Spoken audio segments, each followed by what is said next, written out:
the higher you are, we're a Man City or a Liverpool, and we have been in that conversation the last few years, quite frankly, teams are thinking more about stopping you than ever before. But yeah, I'm confident, bro. I mean, the way we're playing, if we play anywhere, if we play to 60-70% of the way we played against Sporting, we win this game. Yeah. That's how good we was against Sporting. It's a risk. When you played that well, you think just keep that same 11.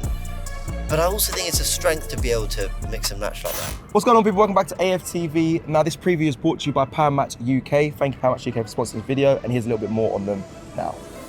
Arsenal made a short trip to London Stadium after two sensational performances, one against Forest and one against Sporting.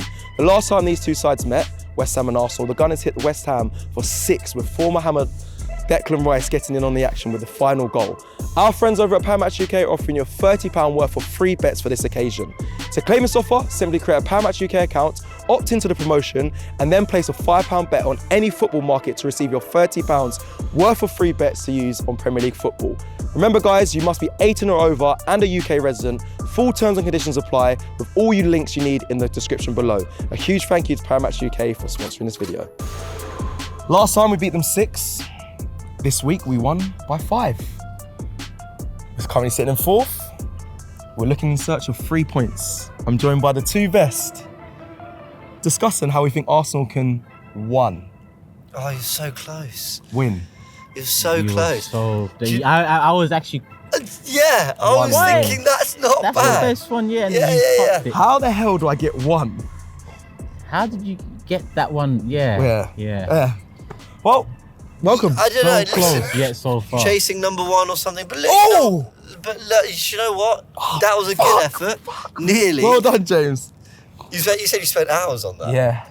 Last year we beat them 6. No. This is something. Don't do it. But we were ready to. Yeah, I was about to say, What? hey. Okay. Hey. I You were was- doing right with that one, okay. Yeah, I said Yeah. retire with that one. But Yeah. now you, Yeah. Well, anyway. So now. Hope you guys enjoy that. Let's get Better into than this. proposed. Let's get to this preview. West Ham versus Arsenal. It's 5:30 p.m. kickoff on Saturday. Here at the London Stadium. Let's start with, obviously last time we played them here in the away fixture, 6-0.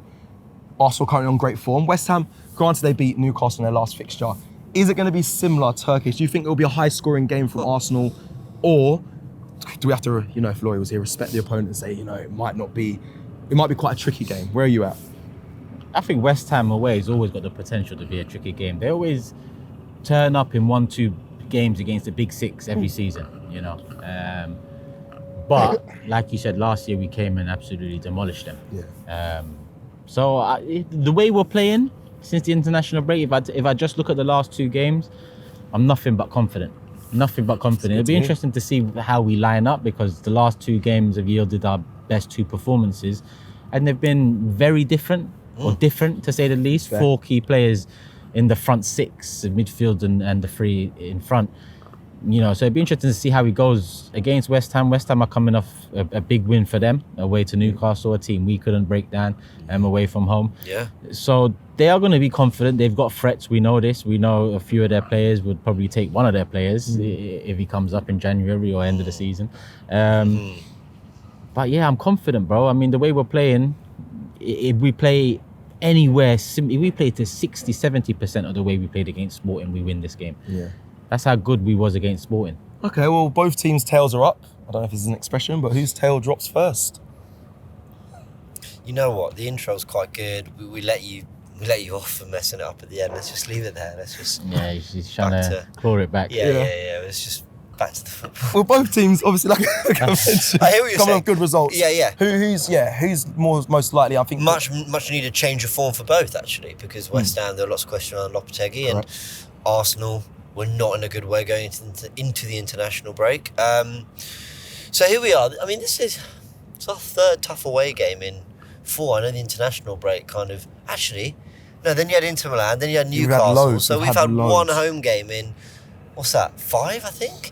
Yeah. So yeah, that's quite a run. Doug's just spot on that the prospect of away to West Ham is always it's awkward. Just, you know what, I'll just take the 3 points, whatever. But last season we were sensational. And that was against a West Ham side under Moyes that have predominantly been safety first a little bit. That's kind of why a lot of West Ham fans didn't love... maybe loved what he achieved, but were ready to see the manager try get more out of their attacking flair. Is Lopetegui that guy? Well, questions are there. I quite like the manager for what he did at Wolves. It's not been the best of starts at West Ham. I think the other big thing, very simply, players, we can talk about tactics. I have shows on it. Yeah. I nerd out over this stuff. But ultimately, good players, great players can make the difference. And they've got a lot of... Is great too big? But Jared Bowen, Kudus, Paqueta... Like, these are really, really, really good footballers. I think they're players that would, and I mean this with all due respect to West Ham, because I think they're probably playing at a level like Declan Rice was that we didn't really appreciate when he came to Arsenal. But I think Bowen would thrive at a West Ham.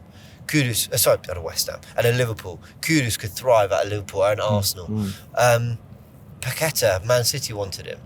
And there's a reason why, and you saw last season why, after that failed bid, how good he was for a lot of last campaign. Came to the Emirates, was brilliant before he went off injured. Yeah. These are seriously talented footballers.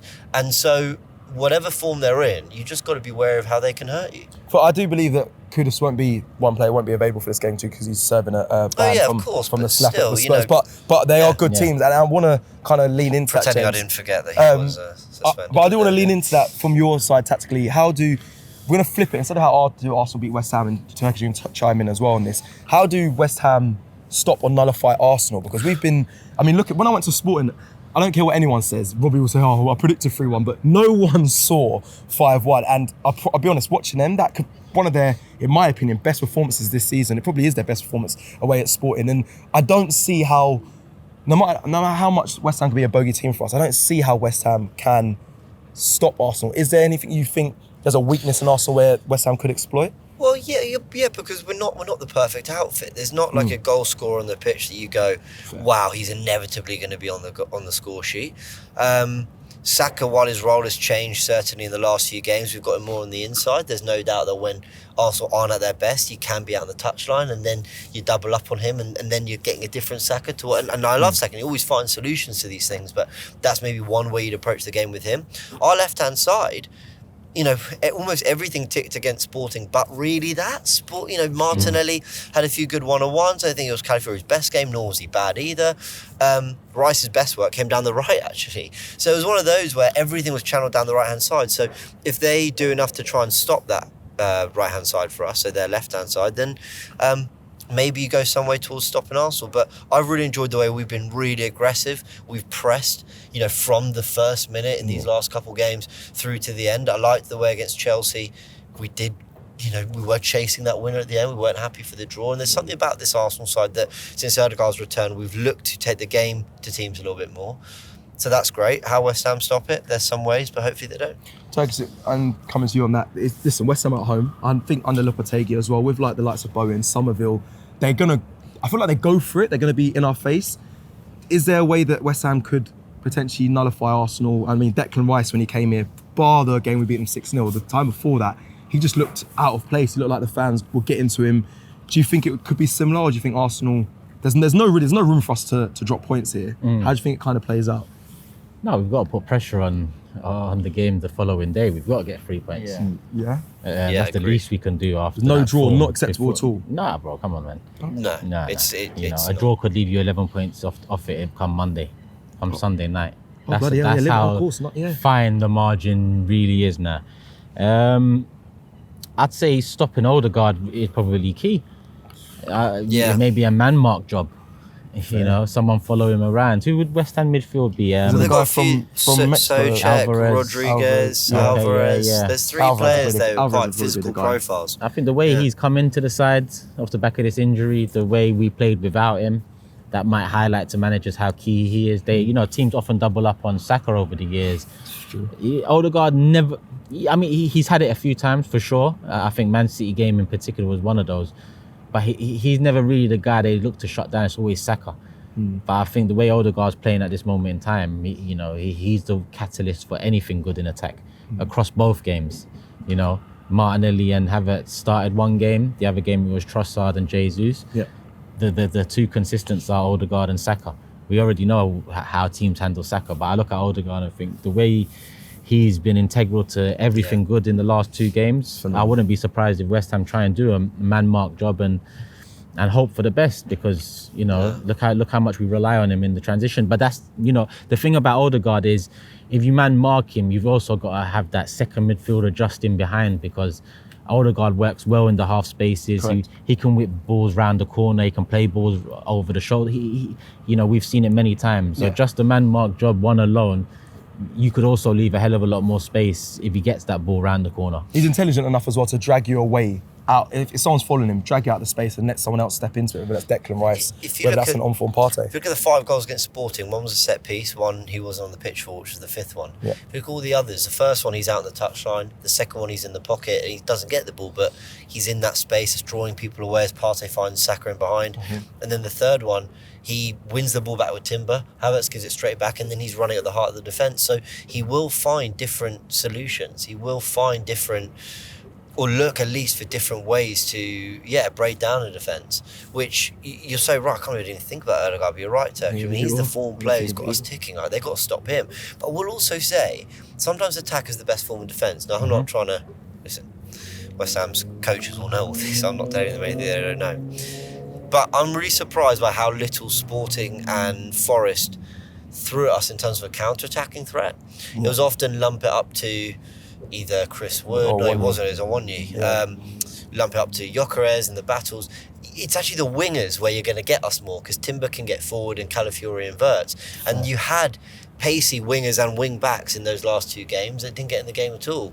With the likes of Bowen, Somerville, whoever, that's probably where they hurt us. Over Antonio. If they want. Yeah, which I think you're right. Yeah, almost kind of like, whoever your best hold-up strikers, just get someone who can get the wings. Listen, I don't want West Ham to do any of that, by the way, obviously, but I'm just saying, like, I've been surprised by how little the opposition in the last 2 games have done that against us, but more so, because look at Pedro Neto, only the game before, how he did against us. But that could also be down to how well we defended those moments, because Arteta, for all the pressing and attacking football, he sets up to stop those players doing that too. He knows what the opposition are trying to do, and he sets us up always to have a shape that can deny their biggest threat. So, it'll be another interesting one tactically. Let's go, before we go to predictions on why, let's talk about the 11 that we could potentially see. I'm not going to go into every position, because I think it kind of picks itself. I think, for me, this is Arsenal's strongest back line. I think Timber's a bit more complete than Ben White, and I know fans aren't going to like to hear that from me, and I think, because a lot of people love Ben White, but I really think Timber's has been superb. I think that is going to be the same back line, Calafiori left back, Timber right back, Saliba and Gabriel. Questions for up, I think, when it comes to the attack and the midfield. You made a great point at the beginning saying that Nottingham Forest 4 big key players changed, and then same with when you come into sport and different players were introduced in that. Will we see in the midfield, does Jorginho come back in? Or is Partey was best game I've seen him against. I could not believe how the things he was doing on that pitch. For me, he keeps his space. For you guys, is it Jorginho go into that position? No. No, it's not Jorginho. But the question about rotation, I think rotation done right is a real strength for a side going for a title race. Already they are studying your tactics. Already everyone is going to every game trying to stop you. Now, when you're a side in, I don't know, maybe I only had this felt 4 years ago, but if you're a side in mid-table, I do think there's an element of like, teams will focus more on what they're doing to try and beat you, maybe, because they back themselves more and it kind of results to their plan A first. If they're mid-table, if they're going... No, mid-table or lower in the league, I'm saying. But I think if you're... So sorry. If you're at the top, surely you're working on... No, what I mean is, if we were in mid-table 10th, I think teams are more likely going, let's back our plan A, because they're not very good, or there are weaknesses there, we can get to them. Fair. The higher you are, we're a Man City or a Liverpool, and we have been in that conversation the last few years, quite frankly, teams are thinking more about stopping you than ever before, right? That is so much of the game plan. Why am I mentioning all this? What are we talking about? Right, rotation. I think when it comes to rotation, you do just keep them guessing, because they're already planning for every move, every player, everything you could possibly do. Pep was a master of that, to be fair, in the past seasons of just rotating. This season's gone left for City a bit, and I backed them to pull it back, but when they were at their best, even last season, they played Villa at home. I think they won 4-1, and Haaland and De Bruyne are on the bench. It's like extraordinary. Now, you've got to have the depth to do it. But basically, do I think we could win this game with Odegaard, Partey, Marina as our midfield 3 and Rice not playing? Now, you wouldn't dream of doing that, right? Away at West Ham, and I thought he was good against Sporting, £100 million player. Hobbling a bit though.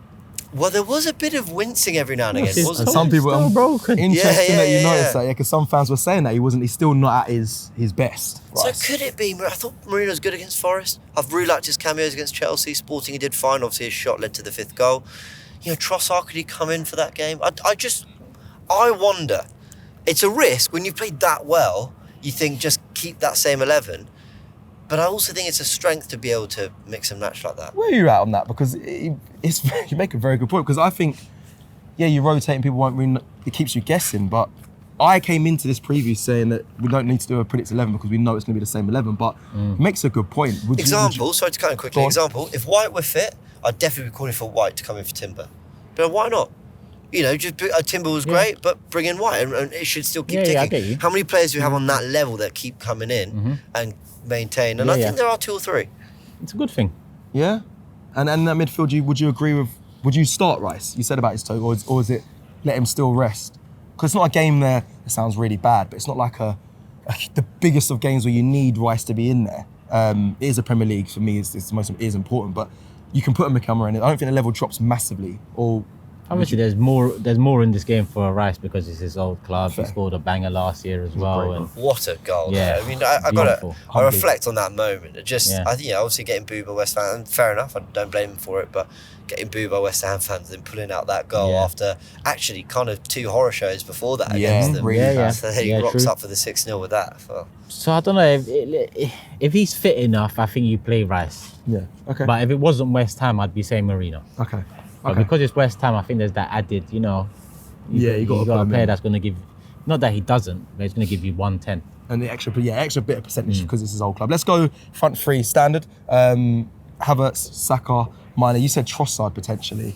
I think there's an argument for Trossard. But every time he does this, nice cameos from the bench, couple goals, then you start him and you're a bit disappointed. But to be fair, he started the Forest game, and I loved the free roaming role he had in that position. I mean, look his touchback on that. If you get time, he was all over the place. That's how you use Trossard, not as a touchline winger taking on fullbacks that are inevitably faster and stronger than him. You get him floating around, so being the supporting cast to the other players. So if you use him in that way, I think that works, and I think he might have a good thing going with Calafiori, who's obviously a bit more of a marauding left footer down that side. So yeah, I think that could work. Okay, it's interesting. I don't know what Arteta will go with, but either way, Martinelli or Trossard, Arsenal should still be able to get the job done. I'm going to read out just some stats before we get us to your score predictions, just in case it changes or sways your score prediction. West Ham have lost more Premier League games overall, 36 at home, 15 against Arsenal than they have any other opponent in the competition. West Ham have earned 7 points from their last 3 Premier League home games. They've won 2 and drawn 1, as many as they had in their previous 9 at the London Stadium. Do you remember doing these 4 years ago? And it was like, Arsenal haven't lost at home to Burnley since 1854. We weren't even a club then. And by 90 minutes, Arsenal. Burnley won. It's nice that we've come so far. I know we haven't won anything of like major silverware yet, but you're right. Those days when we were starting, Don't disrespect the Community Shield.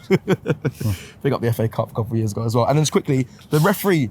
You may want to know this, you may not. Anthony Taylor is our referee for this game. I've never liked Anthony Taylor, from being real. Don't rate any of them. Hopefully. Anthony Taylor's given us some favourable FA Cup final decisions, but I don't rate any of them, frankly. Yeah, and then regarding injuries, Is there one you rate, Turkish? Nah. Oh, yeah, No, not one. All bollocks. No, the Trossard brother or twin is good. I like Trossard. him. No, One but of the Trossard. Yeah, but the that's refs in Europe, Europe. Yeah, it's true. He's in Europe. Who's the guy we talked about, the Polish referee who did our sporting game? Right. But like, the way he spotted that Erdegaard pen, when you actually look back on it, like, because it looked like he'd moved on to Saka or whatever, blew for the whistle, gave the pen, you watch on replay, spot on. Like, he was, And then for us, just injury-wise, just update everyone. Ben White's obviously still out, surgery, he's not going to be back. They're saying Tomiyasu is back available this weekend, but I don't know how true that is. I need to make sure I get to double check that. Fulkrug's out for West Ham, and then Kudus obviously not available to play.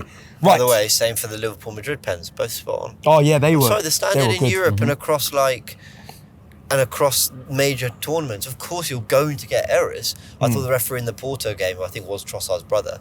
I didn't think he was great that game. But generally, like, we're not talking about refereeing controversies. Yeah. And now we're seeing even more European games on a regular basis to have more of a bigger pool. And how often? Oh, there was one. The Girona a goal was disallowed against Girona because the attacker was running at goal. Defender got in the way, and the attacker had the ball, used his elbow to slightly push him away, scored. VAR overturned it and gave us a foul. And guess who the ref was for that Girona game in the Champions League? English. Michael Oliver. Standard. Just extraordinary. Standard. Yeah, You're right, that Villa one as well the other night in the Champions League as well. That was ludicrous. But don't want to put all the attention on Okay, referees that in this was preview. nonsense. Yes, it was. And do you remember people wanted Bayern to have a penalty for that against us? Yeah. Oh yeah, We did that, and everyone was all like, Do you remember? well, technically, they should have had a pen. I'm like, if you actually want that to be a pen, the minute it was actually given, I went, that's not right. Absolutely. Yeah, ridiculous. we know, we told you. Sorry, why rant, but tangent. No, but Back on this is what the standard refereeing does to us. And just for... Sounds like we're making excuses early. No excuses, we should beat West Ham. We Done. will. Oh, sorry. Until the referee ruins it. Then Fingers it's an excuse. And just for clarity and context, it's the internet. It's not Leandro Trossard's brother. It's not actually his brother. We just, they just you look really alike. feel you have to clarify? No, because sometimes... Why'd you say it's the internet? Because sometimes they just run with... they'll be in the comments saying, he's not... Why are you saying it's not his brother? Anyway, forget all that. Yeah, but why'd you say it's the internet though? It's the internet. It's not his brother. Because it's on the internet, innit? And that's where they watch it. You was trying to say, like, and for people who, like, lose it on the internet, yeah. I think that where you're going with it? Yeah. Yeah, okay. Thanks for clarifying. Turkish, your score prediction for this game? Well, I'm first this time, man. It's not forever, so I'm going 3-1. 3-1. Oh, shit, that's what I went with. Yeah, I'll stick with it. that's what I wanted to go with, but because James went with it sorry. on forever, I went with 2-1, I think. 2-1? I think so, something like that. Hey. I feel sly every time I use 3-1 because it is your score. Yeah, I you feel fucking got a correct score this season from it as well. Yeah, I think I did. Yeah, I hated you that day. I'm sorry. That was But yeah, 3-1. But I've said like one of those nervier 3-1s. You know, where like maybe you're 1-0 down, maybe you're 1-0 up, they pull it back to 1-1, maybe you're 2-0 up, but they pull it back to 2-1, and it's a bit, and then I don't think this will be comfortable, but I think ultimately we'll find the goals because we're looking quite confident. They've got quality. Jared Bowen. How do we concede both of you? Because Jared Bowen can do something, man. Like from a set piece, Souček. Like we haven't been impenetrable this season defensively. We really haven't been. But since the international break, it feels like we've turned a corner. Granted, I know we conceded against Sporting, but it feels like from a corner. Yeah, no, look, they're good. They have good players. Simple as that. And that's sometimes all you need. All right, I'm going to go with a 2-0 win for Arsenal. Potentially 3. I'm going to go 2 though. I'll say 2-0 clean sheet. And they scored for 2 at Arsenal. Newcastle. We didn't do that. Yeah. Yeah. Oh. But that's an example. See what I was saying before about teams. Newcastle, and I really mean no disrespect when I say this, Newcastle, a lot of beating us that day was also stifling what we do well. Yeah, of course. They would have approached that West Ham game, in my opinion, with more thought about what they were going to do to take the game to West Ham. And then boom, like then there's an opening there for West Ham. Like styles do make fights. That is a thing in football. I really do believe in that. 100%. But take nothing away from West Ham. They did brilliantly, and they got really good players. And I think they will turn around under Lopetegui in some way. And I hope it doesn't. Well, it started the other night. I hope it doesn't continue this weekend. Yeah, educated answers and predictions from you both. I'll stick with my 2-0. And Lopetegui just probably go, if he loses this game, not getting sacked, do you both all agree? Because I think after that Newcastle game, if he lost, he might have gone after that game or been under extreme pressure coming to this game. Do you think that's kind of quieting down, or do you think he's still, it's Arsenal at the moment, he'll fly, and I think it's going to be difficult to judge a manager for I haven't watched West Ham enough to know whether like the underlying performances are of... of like a guy who needs to get sacked. Okay.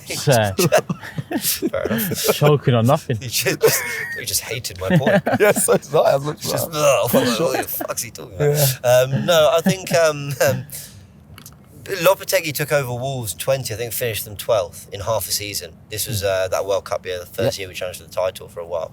So he's clearly a talented manager, he's had big jobs. I'd be inclined to stick with him, but West Ham fans might rightly tell me that the performances are abysmal and he's making stupid decisions, nothing improving, which can I say fair enough. Okay.